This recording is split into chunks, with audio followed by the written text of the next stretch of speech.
श्री नीप करोली बाबा जी के चरणों में मेरा प्रणाम।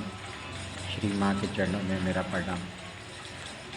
आप सबको मेरा प्रणाम। जैसा आप देख रहे हैं बारिश हो रही है, मानसून है, बहुत सुहावना मौसम है, तो मैंने सोचा क्यों ना बाबा जी की कुछ लीलाएं इस बारिश में पढ़ी जाएं, कही जाएं, सुनाई जाएं।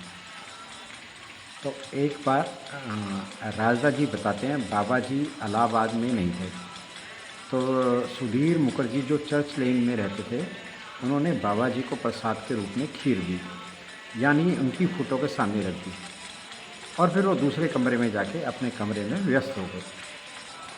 और तभी थोड़ी देर में वापस लौटे तो देखा बाबा जी की फ़ोटो में खीर गिर रही है, यानी बाबा जी खीर का भोग लगा चुके थे। सब चकित थे। तो राजा जी बताते हैं मैं उस समय पहुंचा और बची हुई खीर को प्रसाद के रूप में लिया। तो ये लीलाएं ये बताती हैं बाबा जी और उनकी कथाएं। कमाल है ना। अच्छा हाँ, मैंने आपसे एक चीज़ पूछी थी, आपको ये मेरी कथाएं, आपको ये मेरी लीलाएं कैसी लग रही हैं, ये भी कमेंट बॉक्स में लिख के बताना। ये एक्चुअली में मेरी लीलाएं नहीं हैं, ये बाबा जी की कथाएं हैं, लीलाएं हैं।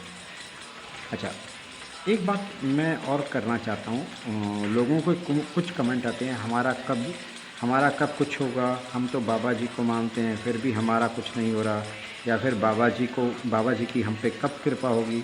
ऐसे बहुत सारे सवाल या बातें मैंने अपने अनुभव से महसूस किया कि कुछ ना कुछ होना भी आशीर्वाद होता है। फॉर एग्ज़ाम्पल, आप कैंची धाम या किसी तीर्थ स्थल पर नहीं जा पा रहे, तो उसमें कुछ भलाई ही होगी। क्या पता रास्ते में कोई दुर्घटना हो जाए जो बाबा जी ने रोक दी। क्या पता जिस गाड़ी को ख़रीदने के लिए आप व्याकुल हो, उससे आपका एक्सीडेंट होना था, जो बाबा जी ने बचा लिया। इसलिए मेरा मानना है कुछ ना कुछ घटना बहुत सारी दुर्घटनाओं से बचा देता है।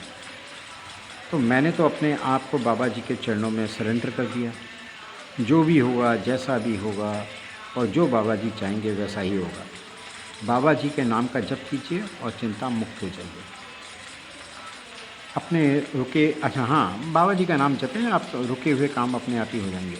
अच्छा, नेक्स्ट ट्यूटोरियल यानी लीला है जो इन द स्टेप्स ऑफ योगी किताब में स्वामी विजयानंद जी ने लिखा।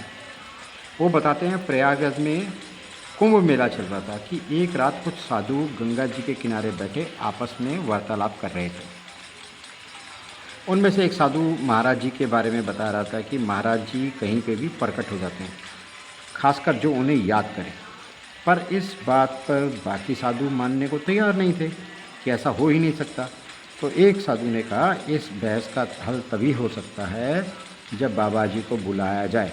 अगर बाबा जी आएंगे तो सच माना जाएगा, अन्यथा झूठ। तो फिर वो साधु जिसके बाबा जी पर विश्वास था, वो उठा और बाबा जी को पुकारने लगा। और वो खुद आश्चर्यचकित हो गया जब उसने पास में खड़े महाराज को देखा जो किसी से बात कर रहे थे। जय हो नीम करोली बाबा महाराज, जय हो जय हो जय हो। इसलिए मैं हर वीडियो में तकरीबन कहता हूँ, बाबा जी का नाम जप करो, यही काफ़ी है, चिंता मुक्त हो जाओगे। जय हो बाबा जी। बाबा जी के श्री चरणों में मेरा प्रणाम, श्री माँ के चरणों में मेरा प्रणाम। आप सबको मेरा प्रणाम।